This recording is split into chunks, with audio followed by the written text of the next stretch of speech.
You're watching CBS News Los Angeles, The Rundown.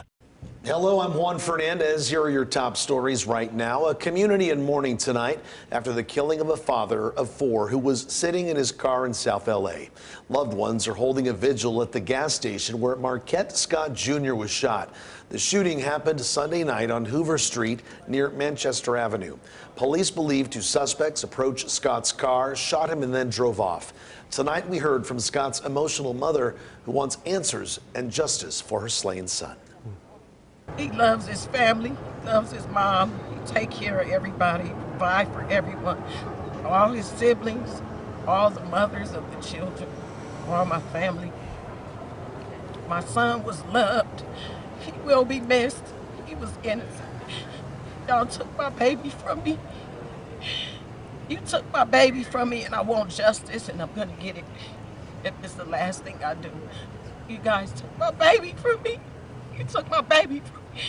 He stopped here to get gas and you took my baby from me. I just want justice. A very emotional, mentally damaged says Scott had stopped to get gas on his way to see her in Victorville. So far, there have been no arrests. Santa Ana may be the first in Orange County to weigh in on the Israel-Hamas war. The city council is expected to vote on a resolution calling for a ceasefire. KCAL News reporter Leslie Maring is there tonight.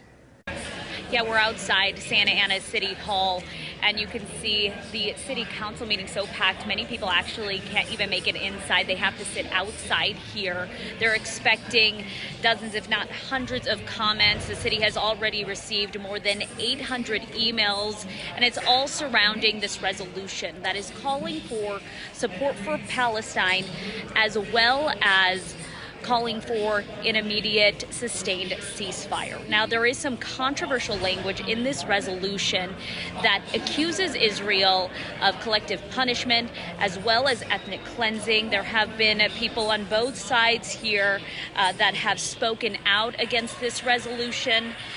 We're going to continue to monitor this meeting and have much more for you at 9 p.m. on KCAL News.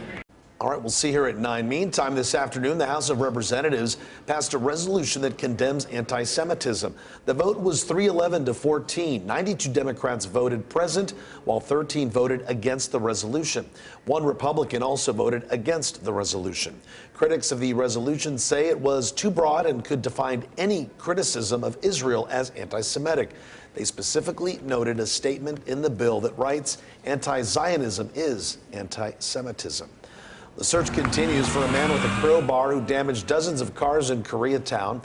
Police say more than 30 cars were hit in 3 hours near 7th Street and Virgil Avenue. Police released a photo of the suspect today, and they believe the suspect has been living on the streets in that very area and very hostile, apparently, towards people. We'll have more on this story also ahead at 9. All right, let's turn now to the weather. We got a very warm welcome for the month of December, but things are changing. Danny Roberti is tracking the latest conditions in your next weather forecast. Boy, oh boy, it was a toasty day. This is a look at the temperatures, the highs that we reached earlier today, and you can see a lot of 80s on the board. We're talking temperatures 10 to 15 degrees above what's normal for December. I mean, the beginning of December doesn't normally feel like this. You're seeing 80s from the valleys into LA, Orange County, the Inland Empire, over into Ventura County, Simi Valley, and Camarillo, both reaching the mid to upper 80s. Camarillo, 87 degrees, getting close to 90, my goodness. But we're saying so long to the 80s. That's what's coming up next, because a cool down starts tomorrow. We're going to see a trough of low pressure moving down from the Pacific Northwest. This is going to cool us down. It's going to bring that marine layer back and also bring us the chance for some raindrops and some drizzle. That is going to be short-lived, though, because we have a nice little warm-up on tap for this upcoming weekend. So let's take a look at what's going on from our satellite radar. So here's that trough of low pressure. It's off the coast of the Pacific Northwest. This is bringing rain up there. Things are calm and clear down south, but this is actually going to start to deepen, and it's going to actually push that high pressure out of the way. It's going to flatten it, and this is going to bring those changes. We're going to start to see that onshore flow making a comeback. So that's going to bring us that chance for not just the marine layer and cooler temperatures, but a little bit of rain as well. Not a washout, though. So this is late Wednesday night into Thursday morning, and you can see some of that rain developing to the north of us. This is where we're going to see most of that, the bulk of it. For us right here at home Thursday morning, we could see some raindrops along the coast. We're going to take a closer look at that cool down and also what your weekend holds. That's coming up at 8 o'clock. Right, Danny, thanks. 3 illnesses are on the rise as winter looms. We're talking COVID, RSV, and influenza. The spike has some worried for a potential triple-demic. Earlier on CBS News Los Angeles, a local emergency room doctor told us she is also seeing a mysterious illness in some young, healthy patients. It's not RSV, it's not influenza, and it's not COVID. I don't know what it is yet. All cultures are coming back negative, but it's giving me that fear, that COVID fear from before.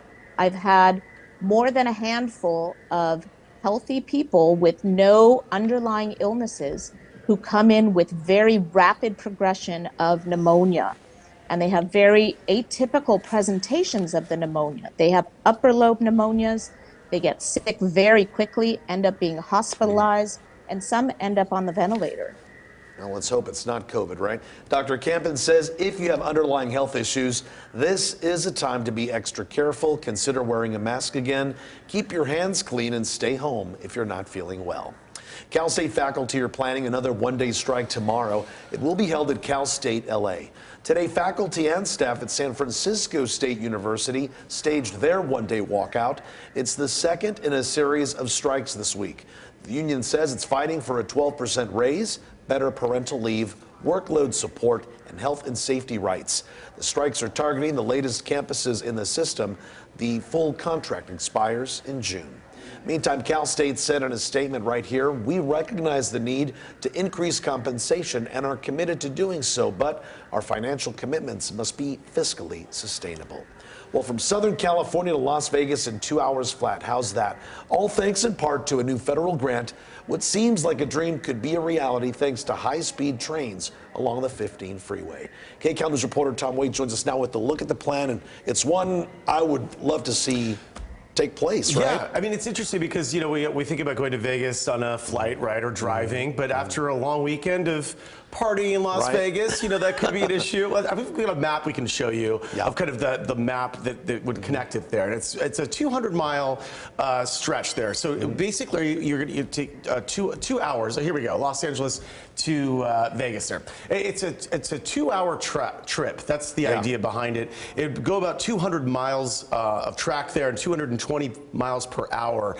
What's interesting about this is that it's a private company called Brightline West. And so they already have a system up in Florida where they've got the track between West Palm Beach and Miami, and they say it's pretty successful there. Now, I think people hear this and they think, oh, more high-speed trains. We already have this other project that's still in limbo between San Francisco and LA. The difference there is that's a totally public funded project, you know, controlled and funded, whereas this is mostly a private enterprise, right? And the way this would work is the track would actually use the space between the north and southbound lanes of the 15, so the track would just zip up right through to Vegas. So, you know, it's going to be interesting to see how that plays out, if you can convince Southern Californians to get out of their cars and get into a train. I think that's always been a challenge here, right? But certainly we talked to some rail riders tonight who are going, and this would go from Rancho Cucamonga, by the way. It's a Metrolink station to Vegas. So you'd still have to take the train out to Rancho Cucamonga, and I think part of the reason for that is that it's just too expensive to build a bullet train into Los Angeles. So if this works out, this would be pretty groundbreaking, you know, but they've already done some work in Florida, so they've got a sort of blueprint of what they want to do. And I'm familiar with the Brightline in Florida, and it's amazing how well received it is in South Florida. And they're making a final leg that'll take you all the way into Disney World. So, I mean, it's similar time-wise, though. I checked how long it'll take you to go from Miami to Orlando. It's about a 4-hour drive, which is what it would take you in the car. But you don't have to drive. You can sit back and relax. The trains are beautiful. They offer snacks and food, and the stations are, I mean, it's terrific. And if you're feeling a little sluggish after a weekend in Vegas, as one might feel, you don't want to have to get behind the wheel and you know, have that long drive home in traffic on the 15, or you know, sit in the airport and you know, potentially have those delays. And I usually fly to Las Vegas. The drive is what usually kills you, either going one way or the other.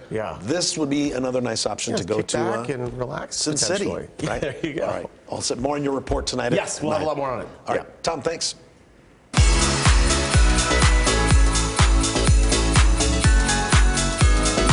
Hey, don't forget, our Chips for Kids toy drive is underway. If you'd like to donate a new unopened toy, here are some of the drop-off locations across Southern California. And you can also donate online by scanning that QR code you see there on your screen, or also going to chipsforkids.com or text the word toys to 76278. And join us tomorrow at Lakewood Center Mall from 11 a.m. till 6:30 p.m. Chauncey Glover and Alex Bisson will be there, so come by, say hello, drop a new unwrapped toy or a gift card for a teen as well. This has been CBS News Los Angeles, The Rundown. Thanks for joining us. I'm Juan Fernandez. We'll be back live on KCAL News at 8 right here on CBS News Los Angeles. Have a good night.